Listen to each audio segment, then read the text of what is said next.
Double smart. వాళ్ళు plan చేసుకున్న విధంగా అన్నీ జరిగి ఉంటే ఇంకొక 20 రోజుల్లో సినిమా ప్రేక్షకుల ముందుకు రావాలి, సినిమా రిలీజ్ అవ్వాలి. కానీ షూటింగ్తో పాటు పాటల చిత్రీకరణ, పోస్ట్ ప్రొడక్షన్ పనులు ఆలస్యం కావడంతో వాయిదాల మీద వాయిదా పడుతూనే ఉంది.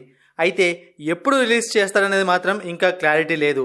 కానీ పూరి జగన్నాథ్ వీలైనంత త్వరగా వేగంగా షూటింగ్ పూర్తి చేయాలనే లక్ష్యంతో ఈ సినిమాను మొదలు పెట్టాడు. కానీ బడ్జెట్ ఏమో చేయి దాటిపోతోంది. దానివల్లే ప్రెజెంట్ వాళ్ళు కొంచెం బ్రేక్ వేశారని ఇన్సైడ్ టాక్. ఇస్మార్ట్ శంకర్ మంచి హిట్ అయింది. దీంతో డబుల్ స్మార్ట్ కు మంచి క్రేజ్ వస్తుందని ప్రతి ఒక్కరు అనుకున్నారు. అయితే ఆ సినిమాకున్న బ్రాండ్ తో ఈ సినిమా రిలీజ్ చేద్దాం అనుకుంటే హీరో, దర్శకుడి మీద గత డిజాస్టర్ల ప్రభావం వల్లే ఆశించిన రేట్లు రావడం లేదని తెలుస్తోంది. ఇప్పుడు దీన్ని వేగవంతం చేయాలనే ఉద్దేశంతో పూరి జగన్నాథ్ కొన్ని ప్లాన్లు సిద్ధం చేసుకున్నట్లు తెలుస్తోంది. అందులో మొదటిది teaser cut. Full mass elements తో ప్రేక్షకుల్ని మెస్ప్రైజ్ చేయడానికి ఒక మంచి శాంపుల్ వదిలితే బాగుంటుంది అని చెప్పి పూరి జగన్నాథ్ భావిస్తున్నాడు. అంతేకాకుండా ఆ టీజర్ తోనే హైప్ మొత్తం వచ్చేస్తుందని అతను అనుకుంటున్నాడు.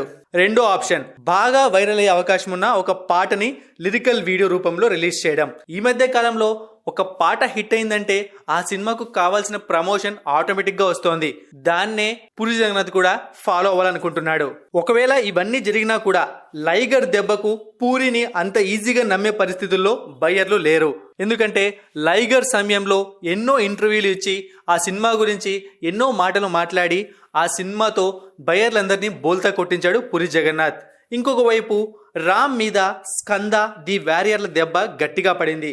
ఓపెనింగ్స్ అయితే వస్తున్నాయి, కానీ కంటెంట్ ఏమాత్రం యావరేజ్ గా ఉన్నా రెండో వారంలోపే చేతులు ఎత్తేయాల్సిన పరిస్థితి రామ్ కెరీర్కి వచ్చింది. సంజయ్ దత్ లాంటి బాలీవుడ్ కాస్టింగ్ ఉన్న డబుల్ స్మార్ట్ మీద హైప్ పెరగాలంటే ఏదో ఒక మ్యాజిక్ కనిపించేలా ప్రమోషన్స్ చేయాలని టీం భావిస్తోంది.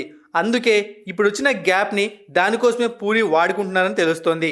ఓటీటీ సంస్థలతో జరుగుతున్న బేరాలు కూడా ఒక కొలిక్కి రాకపోవడంతో ఇది కూడా ఆలస్యానికి దారి తీస్తోందని అంటున్నారు. వేసవిలోకి రావాలి అంటే మాత్రం ఇప్పుడు స్పీడ్ ని డబుల్ చేయాల్సిందే డబుల్ స్మార్ట్.